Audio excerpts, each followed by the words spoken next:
Jack and I talk a lot about getting to your first 5 million in your home service company here on the show and in the newsletter and on our other socials, because 5 million is really the big number. So 5 million is that big number where you can finally start to really meaningfully reinvest and you can take a bigger step back from the business.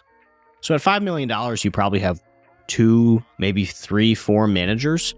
You have enough lead gen to sustain a real company, and you have the flywheel that we talk about running on the regular. Today, I just wanted to give a quick, here's how to think about getting to 5 million as fast as you can. Depending on where you're starting, getting to 5 million is obviously easier or harder. And probably the most important way that you can personally control how fast you scale your business is, what do your personal expenses look like? Now, most business owners don't want to talk to me about that, or they don't want to think about that, or, whatever. But I'll walk into businesses that the business is doing $3 million and the owner's driving a Beamer and his wife's in a Rover, right? $3 million. $3 million is not a lot of money. It's a lot if you came from nothing, right? So $3 million, if you were a technician and you're starting a business, you were working in the field, or it's your first thing and you're like, man, $3 million, heck yeah, that's so much money. Until you realize that of that $3 million, $1 million of it's payroll, and probably another 500,000 of it is going to be materials. Then you have marketing, then you have rent, then you have vans, and hey, you want to keep growing. So guess what? That profit that you made, most of that, instead of buying your little Beamer or your Rover, should be going back into your business. So the biggest thing that you can be focusing on when you're under 5 million is the drag of your personal expenses. Not how much money do you make from the business, how much money do you cost the business? Because every dollar that you pull out of that business that does not go towards growing that business, but instead fueling an irrelevant lifestyle, is holding your business back. So you are in the way. That is the single most impactful thing that you can do when your business is small. Reduce your living expenses, live conservatively, don't make business decisions because of your personal life. More common than you think. Guys will buy planes, they'll buy Beamers, they'll buy Rovers, they'll buy vacation houses, and their business does $2 million. Okay, so you just saved all that money.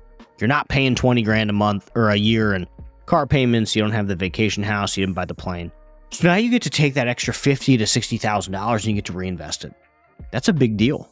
Like 50 to 60 grand on a $3 million business, that's enough to be investing into marketing. That's another 2% towards marketing, which means you get to grow faster. So the biggest things that I see companies struggle with under that 5 million is frontline leadership. Who's going to be managing the techs, and are they sales focused? And how often are we generating leads? So I'll talk to small companies, and let's say they're like $2 to $4 million a year in revenue. Good sized little company. And they'll say, oh my God, we're so slow today. What are you doing for lead gen? How much are you spending on marketing?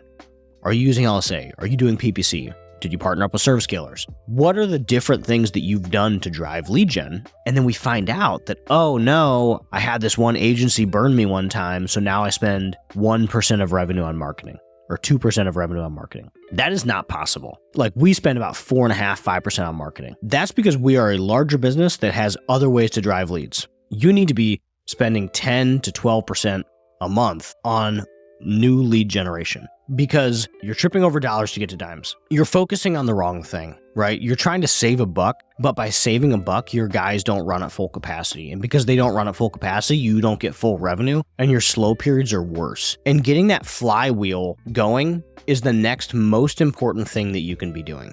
So the flywheel is, your guys are always busy, which means they're always selling stuff, which means they're always installing stuff, which means you can always recruit, which means you can always market, and that's the flywheel. So you market, you sell, you install, you recruit, you market, you sell, you install, you recruit. That is the continuous flywheel that you need to get your business on. When you start to really hit growth curve, it's because that flywheel is working the way that you need it to. You're driving a ton of leads. You're able to continue to add great quality talent. So that way, if somebody leaves or if you have to fire somebody, you're not hurting, but you're also able to net grow with good people. You're able to keep investing in the company because you're continuing to grow and revenue's moving in the right direction. So that's the second most important one, is getting your flywheel going, and your business needs it. So those are the two most important things that I see between getting a business from that 1 to 2 million up to 5 and beyond. So that's how you get past 5 million. If you want to learn more about this, we talk about it every week in our newsletter. We talk about it on the podcast. We also have that event in March. So check out ownedandoperated.com, where we will break this out in greater detail. Thanks for tuning in to Owned and Operated, the podcast for home service entrepreneurs. If you enjoyed today's episode, please hit the like button and subscribe to the podcast. If you have any questions or topics you'd like us to cover, feel free to reach out. You can find me on Twitter at @WilsonCompanies. I'll see you next time.